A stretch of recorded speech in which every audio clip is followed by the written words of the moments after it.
दोस्तों, मेरे YouTube channel पर आपका स्वागत है। दोस्तों देखिए, आज हम बताने वाले हैं गुलाम वंश के बारे में। आइए, अगर आप किसी भी चीज़ का तैयारी कर रहे हैं, कॉम्पिटिटिव एग्जाम का, या आप हिस्ट्री पढ़ना चाह रहे हैं, तो गुलाम वंश देखिए, मतलब कि मध्यकालीन इतिहास का अगर इसका मेन टॉपिक यही हो जाता है गुलाम वंश। इसका शुरुआत है गुलाम वंश, देखिए कब से कब था, 1206 से लेके 1290 तक।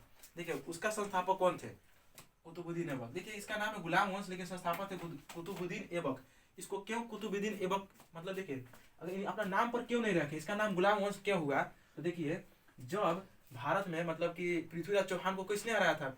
मोहम्मद गौरी। तराइन का प्रथम युद्ध हुआ था 1191 ईस्वी में। जब 1191 ईस्वी में तराइन का प्रथम युद्ध हुआ था, किसके किसके बीच? मोहम्मद गौरी और पृथ्वीराज चौहान के बीच। तो कौन जीते थे?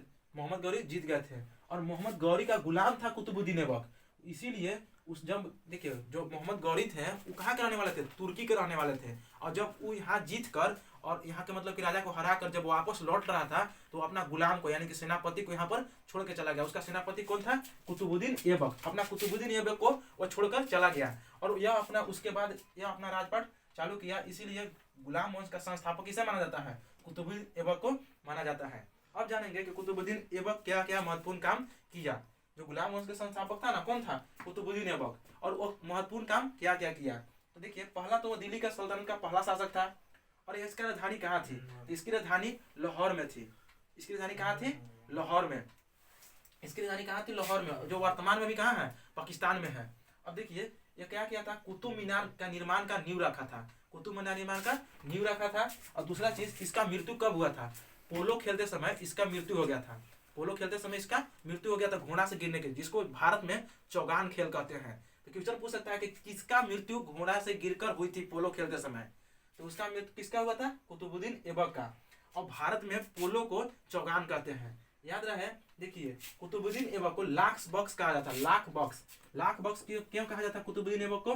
क्योंकि यह लाखों का दान देने वाला व्यक्ति था। क्यों कहते थे इसको? क्योंकि लाखों का दान देने वाला व्यक्ति था। आगे जानेंगे, जब यह इसका मृत्यु हो गया, जब यह घोड़ा से गिरा, इसका मृत्यु हो गया, तो उसके बाद कौन आया?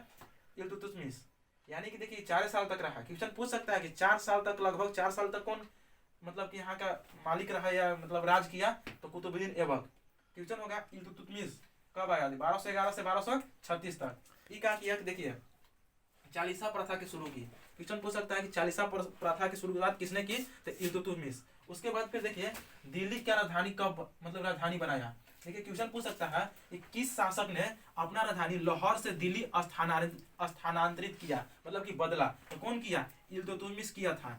क्या किया था कि अपना राजधानी लाहौर से दिल्ली को राजधानी बनाया था। क्वेश्चन बार बार पूछता है कि किस कौन शासक था जो दिल्ली को अपना राजधानी बनाया था या लाहौर से राजधानी स्थानांतरित कर दिया था?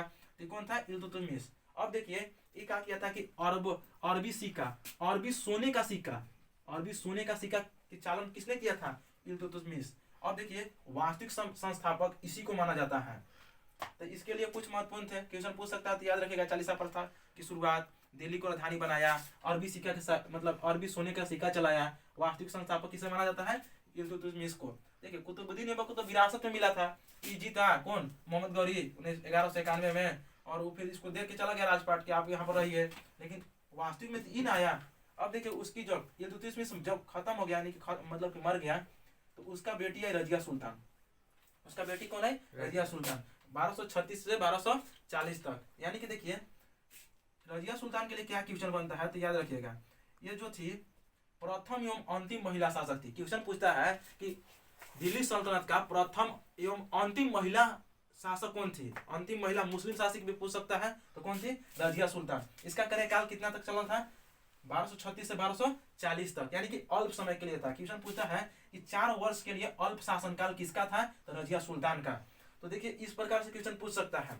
और देखिए, सबसे कम अगर पूछेगा 4 साल के लिए पूछेगा या कम के लिए भी पूछेगा, तो उसको किसे कहेंगे? रजिया सुल्तान का। तो ये था गुलाम वंश। गुलाम वंश से इससे अब देखिए एक क्वेश्चन छूट रहा है कि कुतुब मीनार का नींव रखा था कौन? नींव रखा था कुतुबुद्दीन ऐबक, लेकिन इसको पूरा कौन कराया था? तो इल्तुतमिश जो था इस कुतुब मीनार का निर्माण का पूरा कराया था। तो देखिए, नींव रखने की बात कहेगा तो मानेंगे कुतुबुद्दीन ऐबक को, मतलब टिक लगाएंगे कुतुबुद्दीन ऐबक को। और जब पूछेगा कि कुतुब मीनार का निर्माण मतलब पूरा कौन कराया था, तो उसमें बताएंगे इल्तुतमिश को। समझ में आ गया होगा कि किस प्रकार से गुलाम वंश से क्वेश्चन पूछे जा सकते हैं और कितना क्वेश्चन बन सकता है। अगर ये आप लोग की वीडियो कैसी लगी, आप लोग कमेंट में जरूर बताइएगा। और मेरे चैनल पर हो तो चैनल को जरूर सब्सक्राइब कर दिएगा। थैंक यू दोस्तों, जय हिंद।